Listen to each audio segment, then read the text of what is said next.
Bien,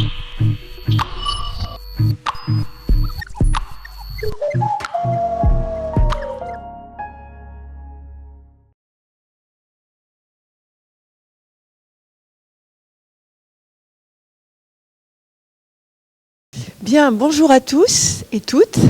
C'est un plaisir de vous accueillir aujourd'hui. En plus, vous êtes nombreux, donc c'est vraiment sympa, puisque c'est la première séance du séminaire cette année. Donc voilà, bienvenue à tous.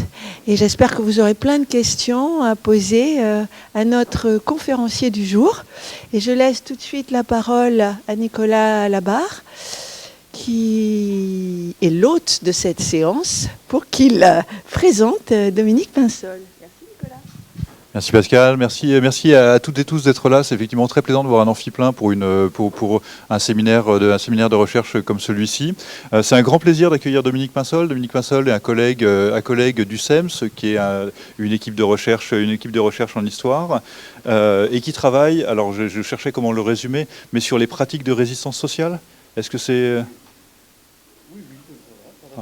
Donc, c'est la pratique de résistance sociale à la fois dans une perspective historique et contemporaine, avec donc un travail au long cours sur l'histoire syndicale et l'histoire du sabotage spécifiquement, ce qui a donné une habilitation à diriger la recherche, ce qui a donné un ouvrage que je ne saurais trop vous recommander, qui s'appelle « Quand les travailleurs sabotaient, France-États-Unis 1897-1918 », et la présentation d'aujourd'hui est un travail sur ce thème qui s'inscrit dans l'axe 2 de climat, c'est-à-dire intermédialité, mémoire et communauté. Et donc j'ai demandé à Dominique, quand on échangeait sur le cadrage de cette intervention, de voir s'il était possible d'approfondir encore la très riche iconographie du livre, et qui est en fait une très riche iconographie de ces mouvements sociaux, pour voir comment finalement il y a une inscription médiatique des luttes sociales, et c'est notamment de ça qu'il va être question aujourd'hui. Et je m'empresse de lui laisser la parole. Merci beaucoup Dominique. Bien, bonjour à tout le monde. Merci d'être venus aussi nombreuses et nombreux. Ça fait plaisir. C'est l'avantage de parler en début d'année pour la première séance d'un séminaire. C'est toujours bien. C'est toujours intéressant et ça fait plaisir. Et puis ça fait plaisir aussi de pouvoir rencontrer des collègues pourtant que l'on côtoie sans le savoir depuis des années, et de nouer des liens entre les laboratoires de cette université, qui parfois, même en travaillant sur des sujets proches, connexes, où on a beaucoup de choses à se dire, en fait pour des raisons purement institutionnelles, des habitudes, des routines, en fait on n'a pas beaucoup d'occasion de le faire. Donc je remercie vraiment beaucoup Laboratoire Climat de m'avoir invité pour présenter ce travail qui est issu de mon habilitation à diriger des recherches, du manuscrit inédit de l'habilitation que j'avais fait porter donc sur la pratique et la théorie du sabotage ouvrier, d'abord en France, puis la manière dont ça s'est ensuite diffusé aux États-Unis jusqu'à la Première Guerre mondiale. Alors le titre est ici doublement trompeur. D'abord parce qu'il est en anglais, et que vous avez remarqué que je ne parle pas en anglais aujourd'hui. En fait, pour tout vous dire, je me suis posé la question hier soir, et puis il était trop tard pour préparer mon intervention en anglais, donc c'est entièrement de ma faute. Je fais l'effort quand il faut le faire, je fais l'effort. Mais là, je parlerai en français. Il est doublement trompeur parce que donc il est anglais, mais en plus de ça, en fait, l'actualité récente des États-Unis m'a finalement incité à décaler un tout petit peu le questionnement et la problématique grâce à nos amis de la CIA. Puisque dans cette présentation aujourd'hui, donc si j'ai bien compris, c'est une séance qui est divisée en deux, c'est ça, avec une présentation et puis après moitié-moitié avec des questions ensuite, c'est ça. Voilà. Donc je ne parlerai pas trop longtemps normalement. Si c'est le cas, vous me coupez. Mais dans cette présentation, donc, je vais m'appuyer d'abord sur un travail de la CIA en fait très récent, et sur la manière dont la CIA, je vais défendre une thèse audacieuse aujourd'hui, mais je vais essayer de défendre l'idée provocatrice et humoristique évidemment, selon laquelle la CIA est devenue en fait une organisation anarcho-syndicaliste. Voilà. Donc, mais avant de rire, attendez la démonstration, peut-être que vous serez convaincus à la fin. Vous n'aurez peut-être pas, disons, ignoré le fait que depuis quelques mois, au sein du milieu des fonctionnaires américains, il y a eu quelques remous grâce au président Trump. Et il s'est passé quelque chose d'assez étonnant, c'est que un document, auparavant, à l'origine plutôt produit et diffusé par l'ancêtre de la CIA, qui est l'OSS, l'Office of Strategic Services, juste à la fin de la Seconde Guerre mondiale, en 1944, un petit document qui était en fait un manuel de sabotage à destination non pas des militaires, c'était pas un manuel de sabotage paramilitaire ou militaire comme il y en a plein, mais un manuel de sabotage en fait qui était destiné aux civils. En fait, ce manuel de sabotage a été diffusé à partir de 1944, alors sous différentes formes, pas forcément exactement sous celle-là, mais par bout, par partie. Bon, bref, en tout cas, il a été en partie diffusé dans certains pays occupés, en Europe. Et ce manuel, donc, qui s'appelle le Simple Sabotage Field Manual, manuel de terrain de sabotage simple, a été déclassifié en 2008. Donc, il a été déclassifié dans une certaine indifférence. Tout comme la CIA peut déclassifier régulièrement certains documents quand on considère que ils n'ont plus d'importance particulière. Ils peuvent être mis à la disposition à la fois des historiens, mais aussi du grand public. Alors ce manuel, il a été déclassifié au moment où moi je commençais à m'intéresser à la question. En 2008, j'avais pas encore terminé ma thèse qui portait sur toute autre chose, mais j'étais en train de m'intéresser à ça, je l'avais repéré, et puis en fait ce manuel-là est devenu viral, là il y a quelques mois, 1 an à peu près, puisque sur Internet il a beaucoup circulé chez les fonctionnaires américains anti-Trump. C'est devenu une sorte de bible des fonctionnaires anti-Trump aux États-Unis. À tel point qu'il a été traduit, édité dans plusieurs langues. Scoop, on est en train de le traduire aussi en France et de l'éditer, donc ça va sortir normalement ou plutôt au printemps ou à la fin de l'année. Ce manuel-là, en fait, non seulement est devenu un peu viral, mais aussi il a été mis en valeur par la CIA elle-même, puisque là c'est une capture d'écran du site de la CIA avec un petit billet qui date de 2019.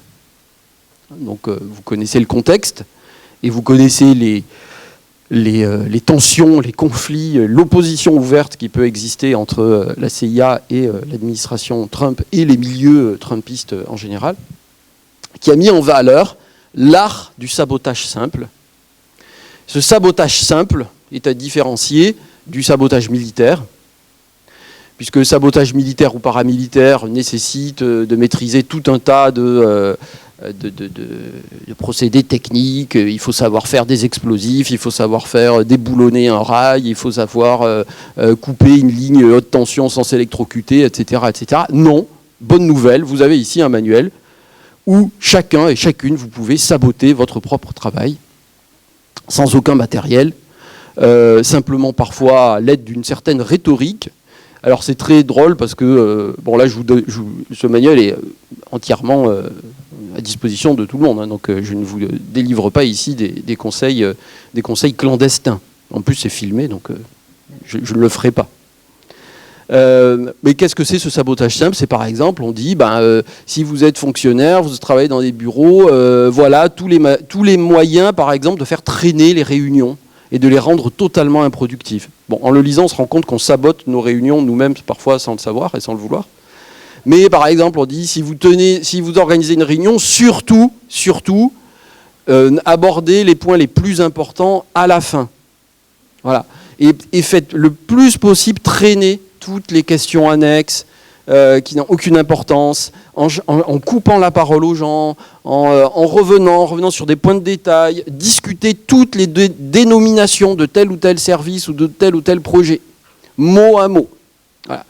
Donc c'est ce genre de choses en fait qu'on préconise dans ce sabotage simple, c'est-à-dire un sabotage à destination des populations civiles. Et alors c'est un manuel évidemment là qui a beaucoup fait parler. Alors il y a notamment un épisode du podcast de Joe Rogan, que vous connaissez aussi, qui découvre ça, qui est stupéfait, qui dit mais ces salauds de la CIA, c'est vraiment un ramassis de gauchistes, ils ruinent le pays, mais ils sont fous, il faut les enfermer, etc., etc. Bon, là on voit que la CIA s'amuse bien avec ça en fait et le met en valeur. Alors au-delà de cette actualité, mon propos va consister à essayer de comprendre justement d'où vient cette idée même du sabotage et d'où viennent en fait les techniques qui sont préconisées par la CIA elle-même aujourd'hui, qui l'étaient en 1944, mais qui le sont de manière un peu malicieuse depuis le premier mandat de Trump. Alors il se trouve que cette histoire en fait est en grande partie une histoire américaine. Une histoire américaine qui, qui repose sur le fait qu'il s'est passé quelque chose à la fin du 19e siècle et au début du 20e siècle entre la France et les États-Unis, qui a fait que les deux pays dans lesquels il y a eu une théorisation originale et internationalement influente du sabotage, eh bien c'est d'abord la France. On va le voir avec la CGT, etc. Ça, je ne vais pas en parler, je vais juste le mentionner parce que ce n'est pas ce qui nous intéresse aujourd'hui. Et surtout, ensuite, les États-Unis. La deuxième question que je vais me poser, au-delà de ce qui concerne la CIA, mais qui est plutôt pour rire, mais pas totalement quand même, c'est aussi de voir ce que le sabotage dans sa version américaine a changé au niveau de l'image et de la définition même que l'on a aujourd'hui du sabotage. Si vous pensez sabotage aujourd'hui, vous pensez très probablement au train qui déraille, au groupe de résistants armés pendant l'occupation en France qui font dérailler des trains. Vous pensez peut-être aussi au sabotage des gazoducs Nord Stream depuis le début de la guerre en Ukraine. C'est-à-dire vous pensez peut-être à des sabotages d'infrastructures, des choses qui sont destructrices, etc. Vous pensez aussi très probablement à des opérations en fait, de déstabilisation interétatique. Bon, dans l'affaire du gazoduc Nord Stream, c'est assez évident. Dans toutes les guerres, il y a des actes de sabotage d'une manière ou d'une autre. Et en fait, je vais essayer de vous montrer que cette conception-là du sabotage, c'est en fait une conception extrêmement réductrice qui est née aux États-Unis dans la répression qui a été menée contre le sabotage ouvrier pendant la Première Guerre mondiale. Et vous verrez du coup que ce que dit aujourd'hui la CIA, paradoxalement, c'est qu'en fait elle ressort, elle réhabilite, elle revalorise une forme de sabotage originel, ouvrier, qui avait été complètement oublié. Et c'est peut-être ça aussi qui fait le succès de ce manuel aujourd'hui. Alors la première chose qu'il faut comprendre dans cette histoire-là, c'est que c'est une histoire, je l'ai dit, où il y a plusieurs acteurs, c'est une histoire transnationale, où il y a plusieurs acteurs nationaux différents, mais c'est une histoire qui ne se limite même pas en fait à la France et aux États-Unis, mais qui en fait commence dans le monde anglophone, qui vous intéresse au premier chef ici, puisque c'est en fait une pratique qui remonte à ce que faisaient, ou ce qu'ont mis à faire les dockers écossais à la fin du 19e siècle. Bon, en 1889, il y a une grève des dockers à Glasgow. Classique, les dockers font grève, les patrons disent on ne cède pas, et puis ils embauchent des briseurs de grève, hein, c'est-à-dire ils embauchent à peu près n'importe qui se présente sur les docks pour faire le boulot que faisaient les dockers. Et puis les dockers grévistes, au bout de quelques jours, évidemment, après avoir perdu plusieurs jours de salaire, voyant l'intransigeance des patrons, et les briseurs de grève qui travaillent à leur place, finissent par reprendre le travail. Scénario classique dans l'histoire du mouvement ouvrier. Mais ce qui change en 89, c'est que les dockers de Glasgow se réunissent, discutent et se disent en fait on ne va pas reprendre le travail comme si de rien n'était. On va reprendre le travail, très bien. Comme ça les briseurs de grève vont être renvoyés chez eux, hein, on les aura utilisés comme des Kleenex, hein, le temps de la grève, là, très bien. Mais par contre on va faire exprès de mal travailler et de travailler aussi mal que les briseurs de grève qui avaient été embauchés à notre place.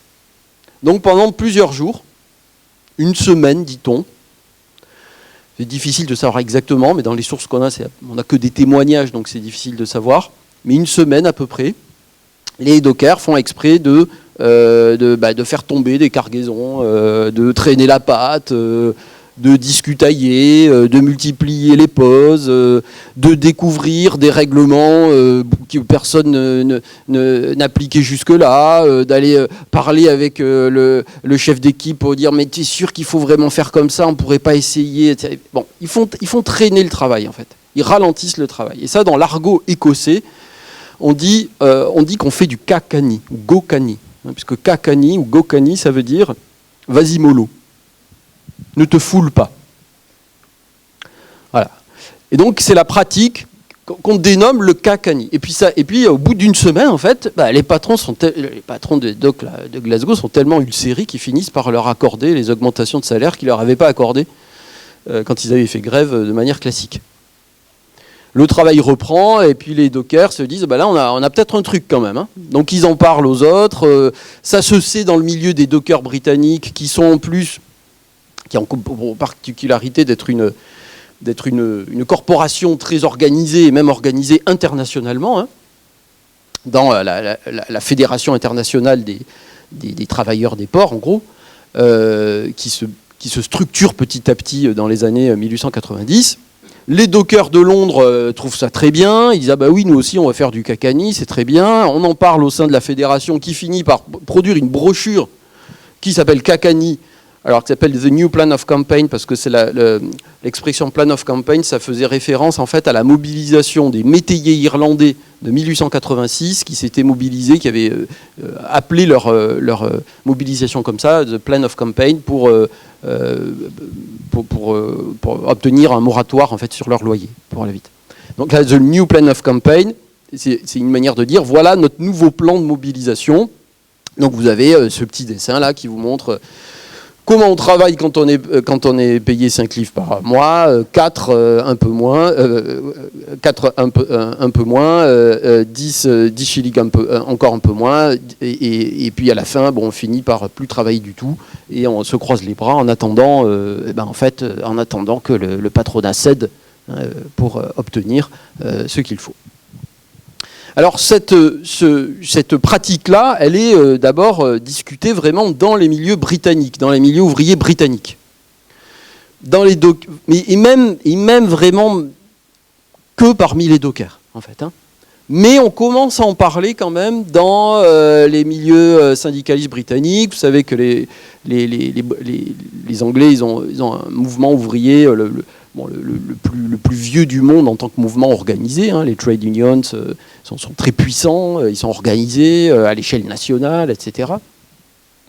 Et Londres a une autre caractéristique, qui est que Londres voit arriver très régulièrement, comme Genève, comme Bruxelles ou d'autres capitales comme ça, beaucoup d'exilés, hein, des militants, et beaucoup d'anarchistes, qui viennent de toute l'Europe, d'Italie, de France notamment surtout, et qui en fait ont leur petite société à Londres en fait. Hein. Ils ont leur salon, ils ont leurs conférences, leurs meetings, etc.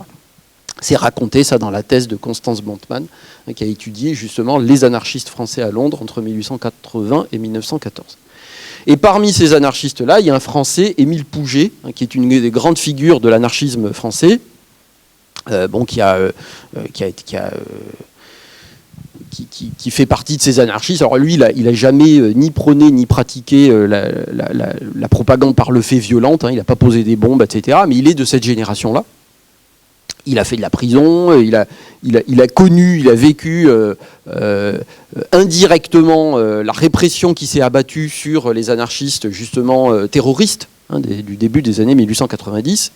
Il a échappé de peu à des poursuites, mais il a fait de la prison pour d'autres choses. Et au milieu des années 90, il est obligé justement de s'exiler à Londres à cause des lois, hein, des lois qui sont passées en France, et puis surtout du procès qui doit juger tout un tas d'anarchistes suite aux attentats à la bombe qui ont fait plusieurs morts en France à ce moment-là. Et donc il fait partie des anarchistes à Londres qui entendent parler de cette méthode-là. Il en discute, il discute aussi avec des militants anarchistes italiens qui vraiment trouvent ça super. Là, on tient un truc, c'est-à-dire qu'il est avec des gens qui ne veulent pas abandonner la lutte, mais qui considèrent que la violence armée et la violence à l'égard des personnes est une impasse. Mais qu'en même temps, la lutte purement classique, légale et même parlementaire, c'est une impasse aussi. Donc ils essaient de trouver autre chose.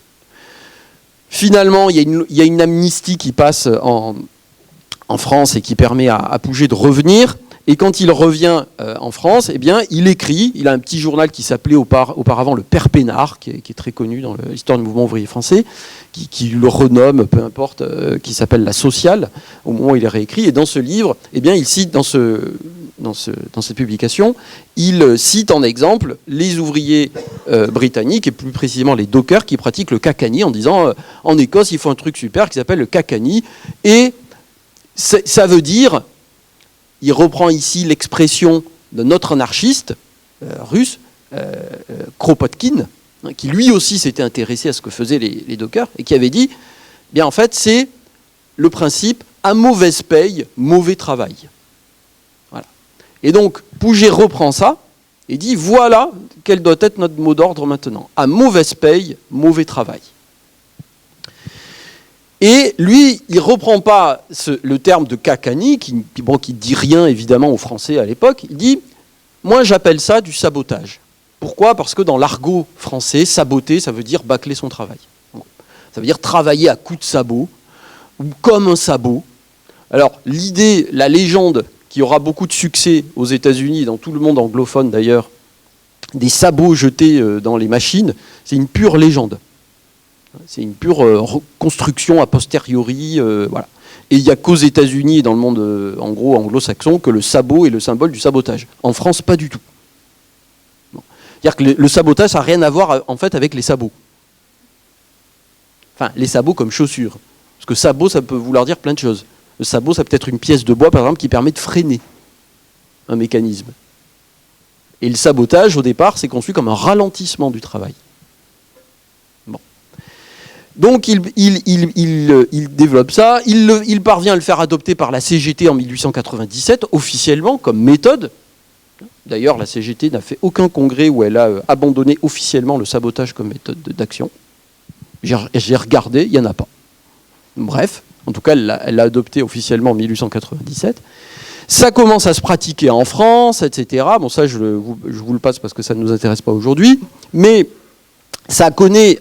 cette méthode connaît un grand retentissement en 1909 et 1910, puisque d'abord des agents des postes se mettent à couper les lignes télégraphiques pendant leur grève, en 1909, mais par centaines. Hein, parce que la première fois, tout le monde est complètement stupéfait par ce qui arrive. Et puis, surtout, les cheminots, lors de leur grève d'octobre 1910, font pareil. C'est-à-dire qu'ils font grève. Leur grève est brisée par le gouvernement qui les mobilise militairement. Bon, ça se finit au bout d'une semaine. Mais c'est pareil, comme les dockers, quelque temps avant eux, ils décident de reprendre le travail, mais ils sabotent. C'est-à-dire que non seulement il y a des petites équipes, pas forcément que de cheminots d'ailleurs, mais qui vont couper cette fois-ci par milliers et pendant des mois et des mois des lignes télégraphiques. Et les cheminots eux-mêmes, de manière assez massive, surtout dans le nord de la France, vont faire exprès de mal travailler. C'est-à-dire qu'ils vont alors je dis cheminots, c'est vraiment, c'est pas que les conducteurs de train, hein, c'est tous les travailleurs du secteur ferroviaire. Ils vont faire, par exemple, ils vont faire exprès d'envoyer les colis dans des mauvaises directions. Ils vont faire exprès d'envoyer même des convois entiers dans de mauvaises directions. Ils vont traîner la patte. Ils vont appliquer excessivement les règlements. Ce que l'on appellera plus tard la grève du zèle. Mais que l'on commence déjà à appeler à cette époque-là la grève perlée. Mais en fait, tout ça, à l'époque, c'est désigné et vu et conçu comme du sabotage. Ils font exprès de multiplier les erreurs, de feindre des accidents, des blessures, etc., etc. Et tout ça pendant des mois et des mois. Et ils finissent par obtenir en plus satisfaction, quelques mois après l'échec de leur grève initiale. Et il se trouve que, à ce moment-là, pendant la grève d'octobre 1910 en France, il y a un Américain, un socialiste américain, membre du Parti socialiste américain, qui s'appelle William Haywood, qu'on surnomme Big Bill Haywood, qui est un mineur à l'origine. Donc c'est un syndicaliste mineur donc de l'ouest des États-Unis, qui est une des principales figures à la fin du 19e siècle de la Western Federation of Miners, qui est une organisation dure hein, dans les conflits. Aux États-Unis, à cette époque-là, les grèves sont d'une violence en fait, qui est assez inimaginable du point de vue français. Bon, c'est-à-dire que nous, en France, on a évidemment Clémenceau qui fait tirer sur les grévistes, etc. Oui, on a beaucoup de morts, etc. Mais aux États-Unis, c'est un niveau bien plus violent que ce que l'on connaît en Europe. Certaines grèves en 1914 se terminent par de véritables affrontements avec tranchées et mitrailleuses. Et le patronat n'hésite pas à mobiliser des milices privées ou à monter parfois avec l'aide du shérif local des posses avec des gens armés qui vont tirer sur les grévistes, purement et simplement. William Haywood, il vient de ce monde-là, il a mené plusieurs grèves, il a été même accusé d'assassinat, on ne sait pas trop si c'est vrai ou pas, mais en tout cas il s'en est sorti. Il a un œil de verre, l'œil qu'il a perdu pendant une grève, paraît-il. Il y a une grande balafre. Paraît-il qu'on le surnommerait lui aussi, déjà, Scarface. Et il se déplace jamais sans son revolver. Voilà. Donc c'est un dur, quoi. Et il fait partie des fondateurs d'une petite organisation syndicaliste révolutionnaire qui s'appelle l'Industrial Workers of the World, l'IWW, en 1905, qui a été créé en 1905 à Chicago. Et en même temps, il fait partie du Parti socialiste américain à cette époque-là. Et puis comme il est envoyé en fait, pour le congrès de la Deuxième Internationale qui a lieu à Copenhague en 1910, il en profite pour faire un petit tour d'Europe. Il va en Italie, puis il se retrouve à Paris au moment où les cheminots français font leur grève là, et où ils sabotent. Et il trouve ça génial. Il s'entretient avec tout un tas de gens très actifs dans les milieux révolutionnaires français, notamment un certain Gustave Hervé, qui a un journal qui s'appelle La Guerre sociale, et qui passe son temps à appeler au sabotage, sabotage. Il y a plein de unes avec sabotons, coupons les lignes télégraphiques, etc., etc. Bon, il va le voir en prison, il s'entretient avec lui, etc. Et il est convaincu par tout ça. Donc quand il arrive, quand il revient aux États-Unis, il fait une grande conférence au nom de l'IWW en mars 1911 à New York, et puis il dit à ces Américains qui connaissent en fait même pas, pour l'immense majorité, la quasi-totalité, le mot même sabotage, qui est un mot français. Il y a j'ai trouvé quelques occurrences dans la presse justement de l'IWW du mot sabotage dans l'Ouest américain, mais très probablement que 99% des Américains à cette époque-là n'ont jamais entendu parler de sabotage en fait. Et les articles qu'on voit dans la presse américaine sur le sabotage, c'est une curiosité française, quoi. C'est un truc exotique. Et puis on en parle de manière un peu oh là là, c'est sacré français. vous savez pas quoi, ils ont inventé un nouveau truc qui s'appelle le sabotage, ils font exprès de mal travailler, oh là là là, heureusement que c'est pas arrivé chez nous. Bon, manque de peau, il y a Big Bill qui arrive et qui dit aux gens, sabotons. Et là, ça connaît un succès assez phénoménal. Je ne sais pas si on peut baisser peut-être un peu les volets pour y voir un peu plus. J'ai pas l'habitude de faire cours dans cet amphi. Non, c'est peut-être pas là. Bon, c'est pas très grave. Vous y voyez quand même à peu près. Bon. Émile Pouget fait un petit bouquin qui est devenu un classique maintenant de la littérature ouvrière, qui s'appelle simplement Le sabotage en 1910. Il explique ce que je vous ai expliqué là, qui reprend l'histoire du Cacani, etc., etc.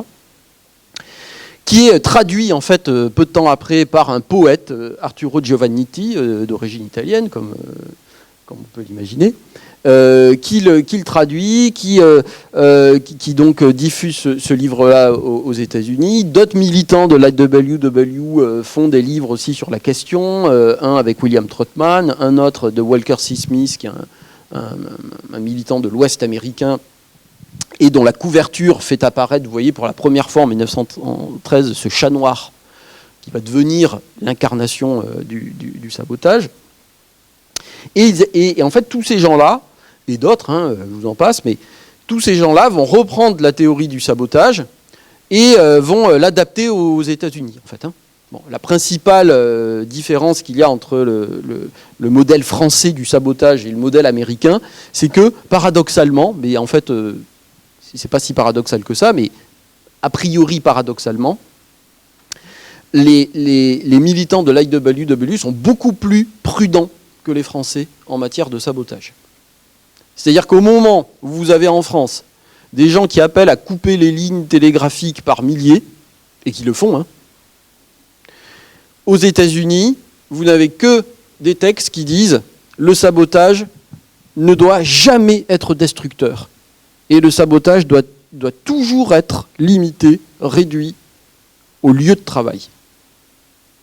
Et c'est avant tout c'est difficile à traduire, mais une réduction de l'efficacité dans le travail. Withdrawal of efficiency. Bon, alors, en fait, c'est pas si paradoxal que ça, parce qu'en fait, ces militants savent très bien que s'ils commencent à appeler à la moindre destruction, ça en est fini pour eux.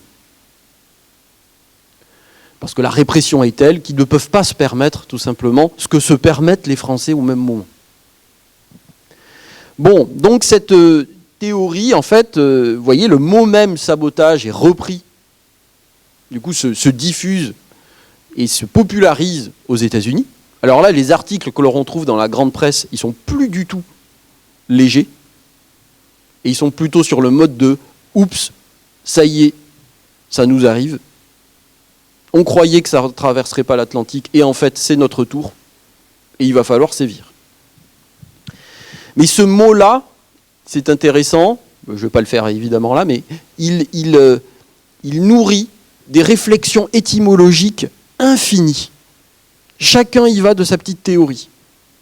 Ça vient de là, ça vient de là. Et puis une des théories qui a le plus de succès, d'ailleurs je ne sais pas pourquoi, c'est celle du sabot. Aux États-Unis, on en est persuadé que c'est parce qu'il y a des ouvriers au début du 19e qui ont lancé des sabots dans les machines pour les casser.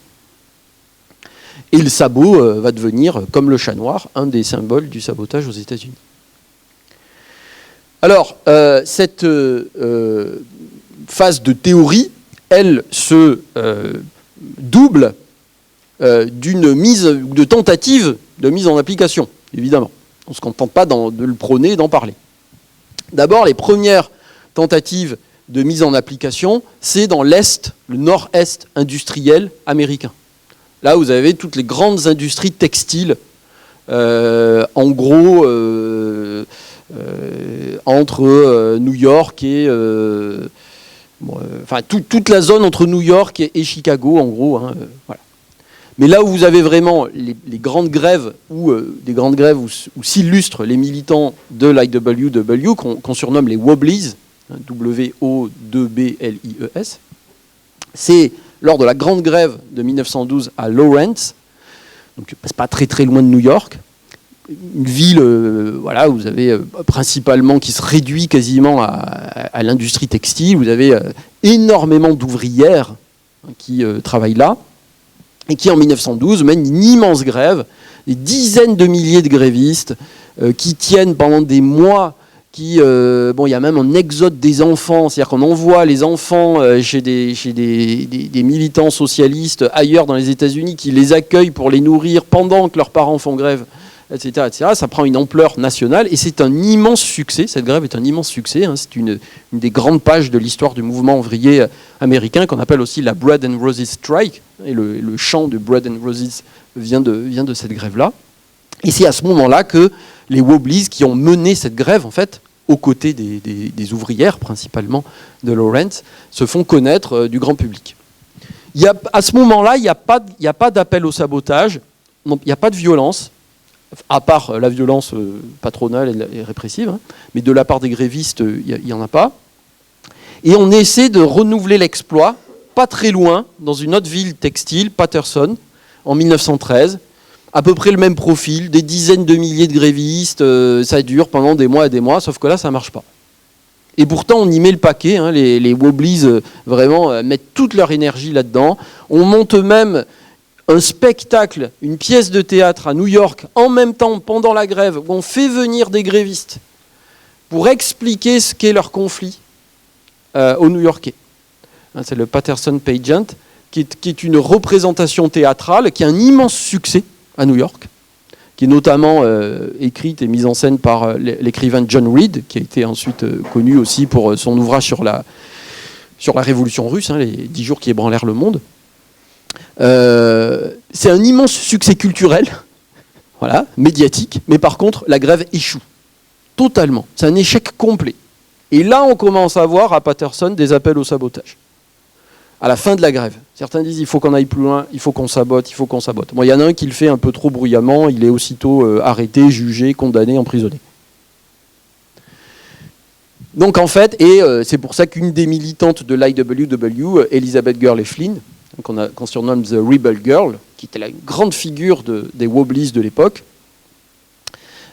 qui s'est fait connaître à l'époque dans les free speech fights qui se mènent notamment en Californie, à Fresno, etc., qui a commencé à monter sur ce qu'on appelle les soapboxes, les boîtes à savon, mais en fait c'est des cajots, tout ce qu'on trouve, pour se mettre dans la rue et pour défendre la liberté d'expression, le droit de faire des meetings dans la rue, alors que c'était interdit par les municipalités. Elle faisait ça, elle avait 19 ans, elle était enceinte.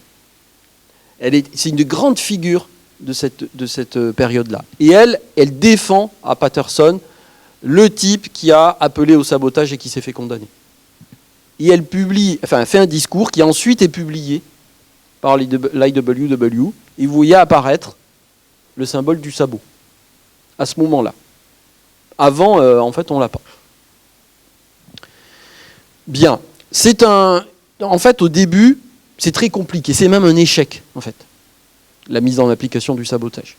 On est très, très embêtés parmi les Wobblies. D'autant plus que, du côté des partis socialistes, on n'aime pas du tout ça.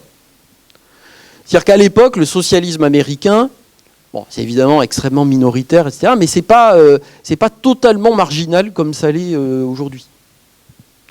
Il y a un parti qui est structuré, qui peut espérer faire des scores pas trop ridicules aux élections, et beaucoup de ces socialistes considèrent qu'il faut jouer la carte de la respectabilité.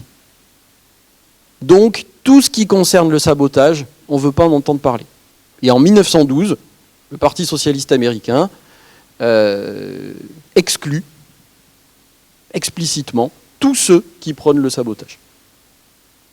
Donc vous avez une grande polémique, vous voyez, qui est ici retranscrite par le New York Tribune, qui montre, vous voyez, l'ouvrier respectable avec son ballot, son bulletin de vote, celui qui respecte les règles démocratiques et qui regarde de manière méprisante l'ouvrier qui est en train de saboter Bon, un engrenage, une machine, etc. Ce qui est d'ailleurs étonnant, parce qu'à l'époque, il n'y a aucun cas de sabotage dans aucune usine aux États-Unis. C'est une pure invention.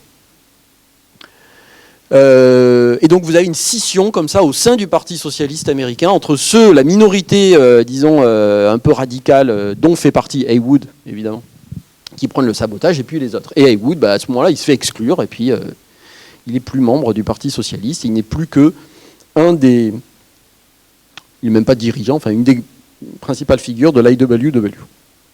Bon, l'histoire aurait pu s'arrêter là, mais en fait, elle continue dans l'Ouest américain, dans le Sud et dans l'Ouest américain.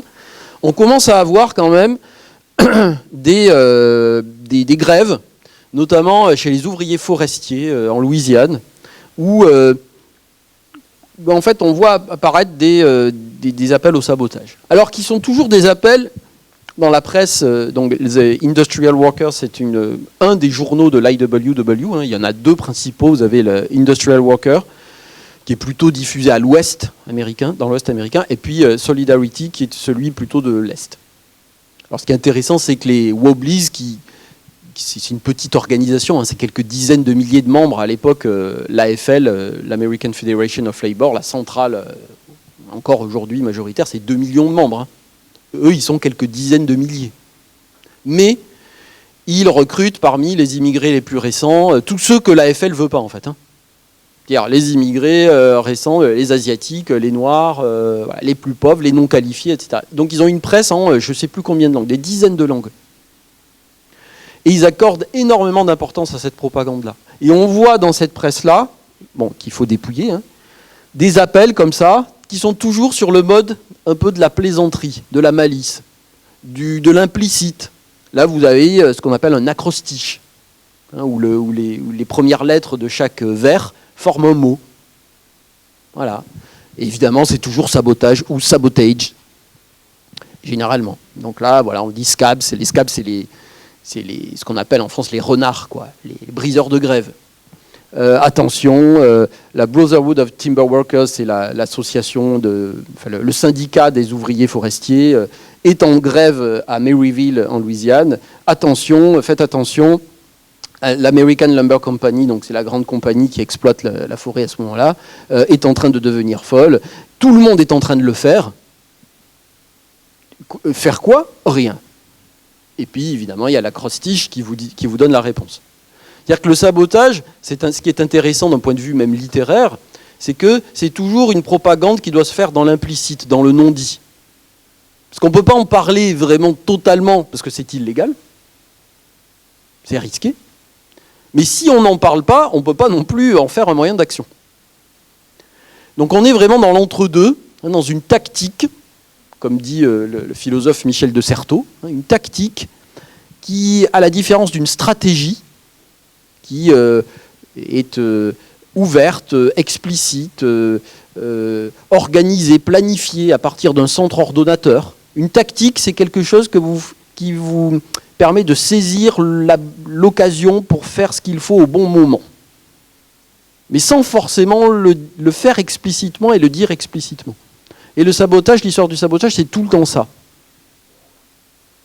On le retrouve d'ailleurs dans le petit billet de la CIA de 2019. On vous le disait, on ne sait pas trop s'ils le disent pour s'amuser ou s'ils sont vraiment sérieux en fait. Et à qui ils s'adressent? On ne sait pas trop. On est toujours dans de l'implicite. Et vous avez dans l'IWW en fait saisi parfaitement ça. Parce qu'à l'intérieur de l'IWW, vous avez plein de travailleurs immigrés qui ne parlent pas anglais, pas qualifiés, etc., etc. Et vous avez aussi des artistes, des poètes, des chansonniers, des bardes comme Joe Hill, par exemple. Un archétype du poète chansonnier hobo, qui va de ville en ville en voyageant dans les wagons de marchandises ou de bétail et qui essaie d'échapper à chaque fois à la police. Bon, le pauvre, il finira accusé de meurtre et puis il finira exécuté. Pour un meurtre qu'il dit n'avoir jamais commis, mais c'est une sombre histoire qui vous est racontée dans le film de Joe Widerberg, qui a eu la Palme d'Or à Cannes en 1975. Bref, à l'intérieur, vous avez plein de gens. Vous avez un dessinateur, notamment, on verra, Ralph Chaplin. Donc, tout ça est raconté dans le livre classique de Cornbluth qui s'appelle Rebel Voices, qui est une anthologie. Vous avez un dessinateur, Ralph Chaplin, qui va se mettre, lui aussi, il va écrire des poèmes aussi. Il va faire beaucoup de détournements de chansons populaires, notamment la fameuse chanson Casey Jones, qui a été reprise ensuite par les Grateful Dead dans une autre version, etc. Une autre chanson très populaire qui s'appelle Tarara Boom the Hay, qui est une chanson de bal populaire, en fait, mais qu'il change quelques paroles. Où il met un peu de sabotage par-ci, un peu de chat noir par-là, un peu de wooden shoe, de chaussures en bois, de sabots, par-là, pour en changer, en subvertir le sens. Et puis surtout, il commence à dessiner dans la presse de l'IWW, plus précisément dans le journal Solidarity, un petit chat noir, un peu partout, qui devient en fait le symbole du sabotage. Alors, il raconte dans ses mémoires avoir choisi ce chat noir tout simplement parce que c'était déjà un symbole de malheur, un symbole qu'il prend en fait dans le folklore, dans la représentation folklorique de la sorcellerie. Et que comme il entendait en fait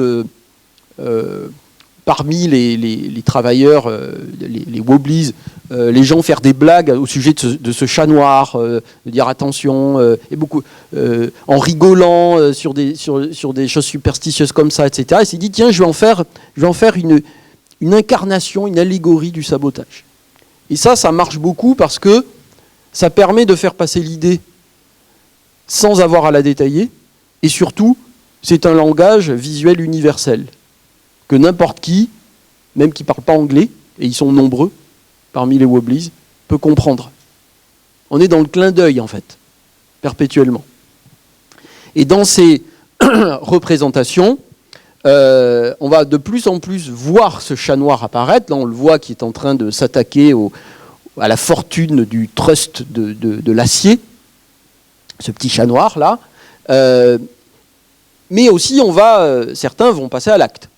Alors autant dans les usines qui étaient très surveillées du nord-est américain, où il y avait une hiérarchie très tatillonne, c'était pas très possible en fait de saboter. Autant dans l'immensité de l'ouest américain, dans les champs, dans les vergers, dans les forêts, certains s'en donnent à cœur joie.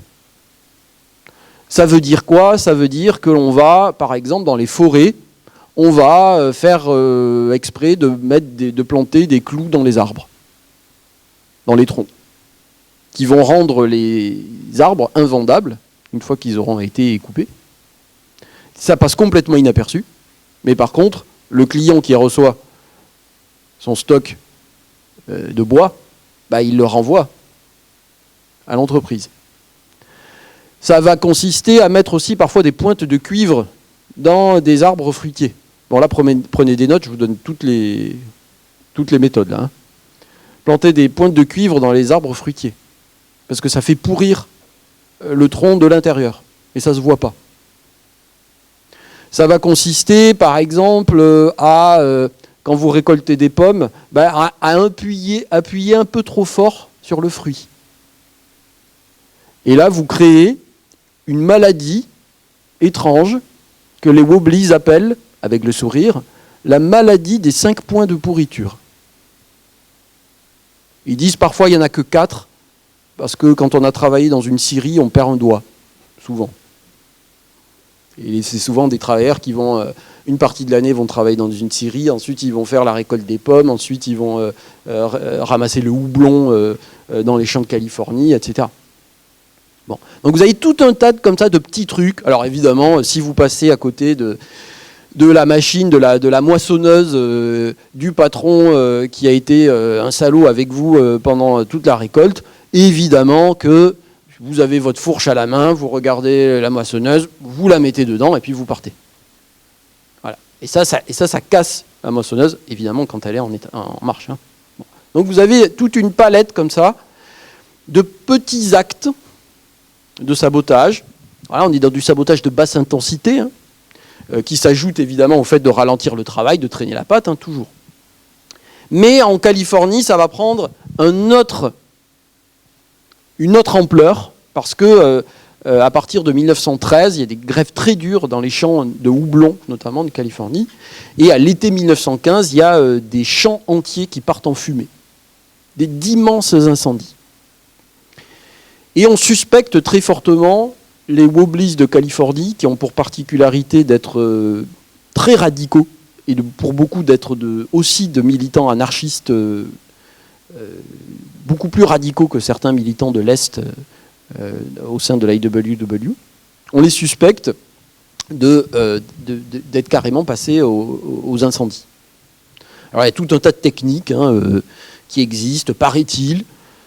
Voilà, vous mettez une petite coupelle de soufre avec de l'eau, vous la laissez au soleil, à côté d'une meule de foin pendant plusieurs heures.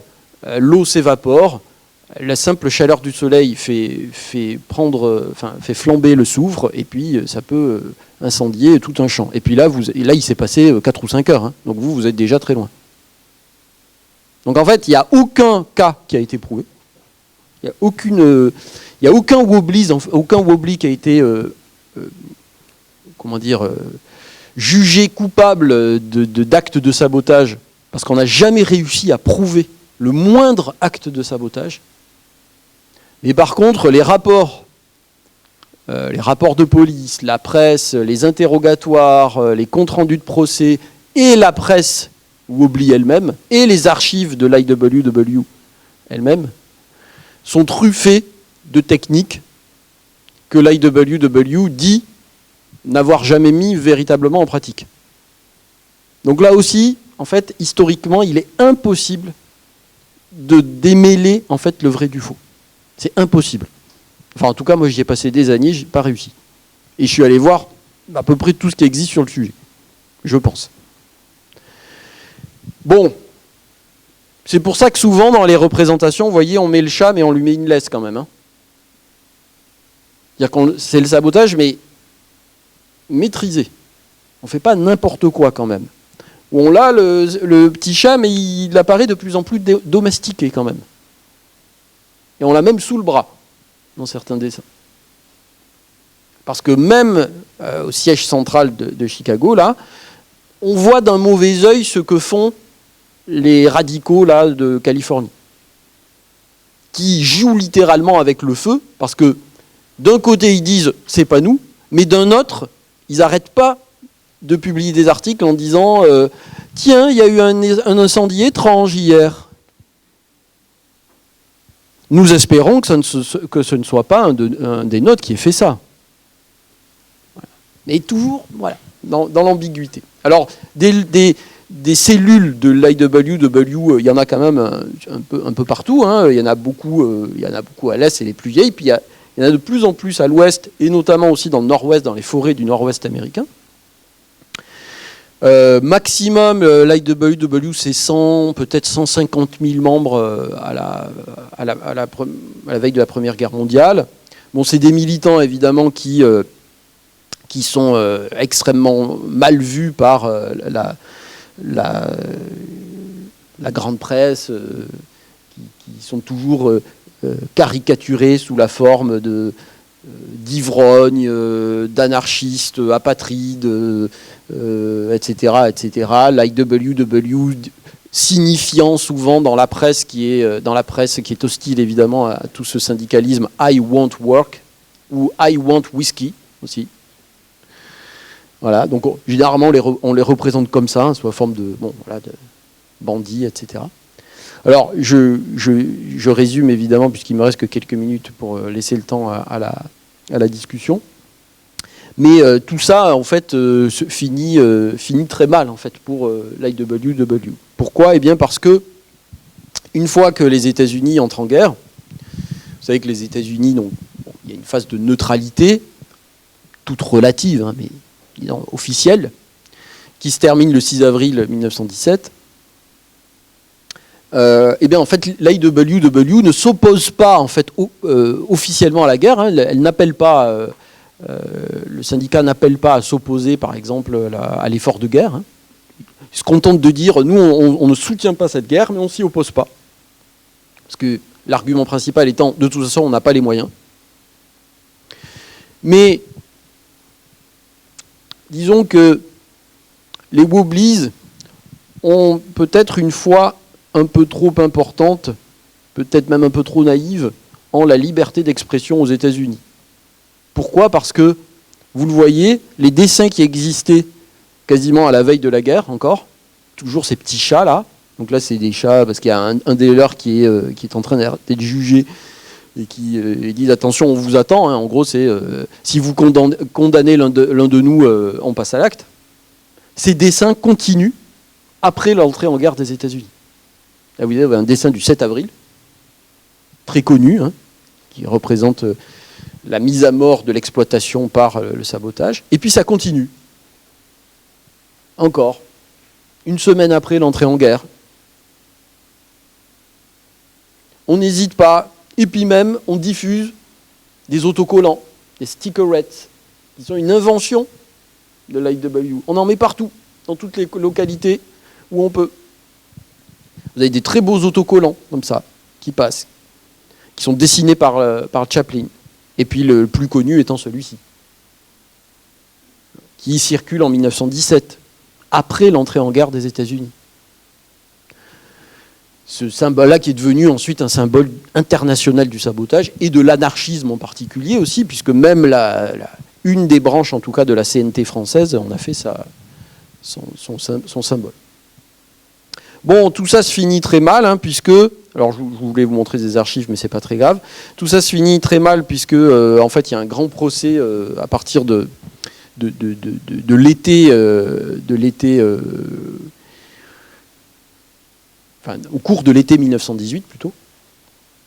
L'administration fédérale, donc l'administration Wilson, décide de ne plus laisser faire, en fait, hein, parce qu'il y a des grandes grèves dans l'ouest des États-Unis, il y a des grandes grèves dans les forêts du nord-ouest américain où il y a les actes de sabotage dont je vous ai parlé. On continue, on les pratique massivement. C'est comme ça d'ailleurs que les bûcherons américains obtiennent la journée de 8 heures. Hein.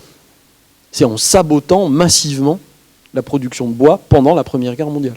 Et ils l'obtiennent en 1918. Mais il y a ces grandes grèves-là, et des grandes grèves dans les mines aussi, dans les mines de cuivre d'Arizona. Mais c'est des grèves qui se chiffrent en dizaines de milliers de grévistes à chaque fois. Hein. Les vergers de Californie sont à nouveau menacés, et à chaque fois, qui mène ces grèves, c'est des Wobblies, généralement. Donc là, tout ça commence à perturber sérieusement l'effort de guerre. Donc Wilson donne le feu vert à l'automne 1917, et là, vous avez l'ancêtre du FBI, hein, le Bureau of Investigation, qui mène des raids dans toutes les localités là, où vous aviez des sections de l'IWW. Ils saisissent tout. Plusieurs tonnes de matériel. Ils vont même au domicile des dirigeants de l'IWW. Ils prennent tout. Ils prennent même le matériel, les presses qui permettaient de faire ces autocollants. C'est-à-dire qu'aujourd'hui encore, c'est propriété fédérale. C'est-à-dire que ça n'a jamais été rendu, évidemment, au syndicat. Donc des milliers de documents, tout, pour préparer le procès qui a lieu en 1918. Une centaine de militants de l'IWW sont arrêtés, jugés. C'est pas très compliqué, ils sont tous condamnés. Avec évidemment toute la presse qui s'empare du sujet, qui le couvre, en compilant toute la propagande du syndicat en disant « Regardez ce que ces gens font. Ils sont en train, en fait, de servir l'Allemagne. » Et même, on trouve des accusations sans aucune preuve, il n'y a pas la moindre preuve, mais qui disent très clairement, là on l'a notamment dans ce petit bouquin-là, à gauche, qui disent très clairement que les Wobblies sont en fait des agents allemands, sont payés par l'Allemagne. Donc là, évidemment, Alors tout le monde, là, ça fait les gros titres, hein, je me suis amusé, j'ai regardé les occurrences de sabotage là, dans un certain nombre de journaux américains. Vous voyez qu'on en avait parlé beaucoup en 1912-1913 quand il commençait à y avoir les grèves à Patterson, puis des anarchistes qui commençaient à faire un peu n'importe quoi en Californie. Mais alors là, en 1917-1918, vous voyez que ça fait les gros titres. Hein. On parle que de ça, en fait. Le procès dure 4 mois. Ils sont tous condamnés.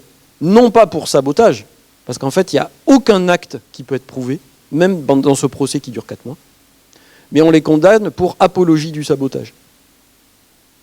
Donc, pour entrave à l'effort de guerre.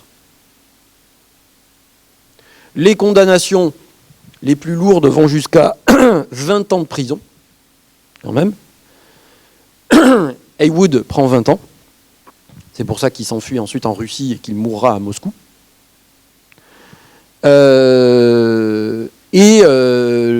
L'histoire du sabotage comme pratique ouvrière aux États-Unis se termine comme ça. C'est-à-dire que pendant les 4 mois du procès, donc là il faut aller voir les archives qui sont à Détroit, à l'université de Détroit, où ils ont tous la retranscription intégrale des interrogatoires, etc. En fait, il est question, pas que, mais beaucoup de sabotage. Et on leur demande, qu'est-ce que vous entendez par sabotage? Et puis tous, ils sont hyper à l'aise. Hein. Ils sont certains qui vont pas se faire condamner. Ils sont là, ah oui, mais non, c'est pas violent, il n'y a pas de problème, etc., etc. Mais en fait, ils ne se rendent pas compte qu'en disant oui, nous avons prôné le sabotage, en fait, ça suffit pour faire d'eux des alliés objectifs de l'Allemagne. Donc ils sont tous condamnés, et en 1918, l'organisation elle-même finit par dire, elle publie un communiqué en disant « Nous abandonnons officiellement l'usage du terme sabotage. » Fini. Pourquoi? Parce qu'entre-temps, il y a eu une législation fédérale qui est en partie encore d'actualité, hein, l'Espionnage Act de juin 1917, qui a permis de poursuivre Snowden, etc. encore. Hein. Il y a un Sabotage Act en 1918, hein, pendant la Première Guerre mondiale. Et on se retrouve aujourd'hui dans une situation étonnante, puisque si vous allez aujourd'hui sur le site de l'IWW, qui existe encore, hein, donc, peut-être 4 ou 5 000 membres aux États-Unis, il est question du sabotage. L'IWW dit aujourd'hui, bon, on vous en parle, mais on a arrêté hein, depuis 1918. On a arrêté, on vous le met juste à pur titre documentaire. Mais même le bouquin là, de Flynn avec le sabot, il a été retiré de la littérature officielle de l'organisation. Ils le mettent en disant, on vous le dit, mais c'est juste pour un titre d'information, mais nous on n'a jamais fait, c'est pas nous. Mais au même moment, vous allez sur le site de la CIA, qui préconise en fait des choses que l'IWW préconisait et pour lesquelles ils se sont fait en grande partie condamner en 1918. Donc un retournement de situation qui, à défaut de vous convaincre que la CIA est devenue un narco-syndicaliste, vous fera peut-être au moins un peu sourire. Je l'espère. Merci de votre attention.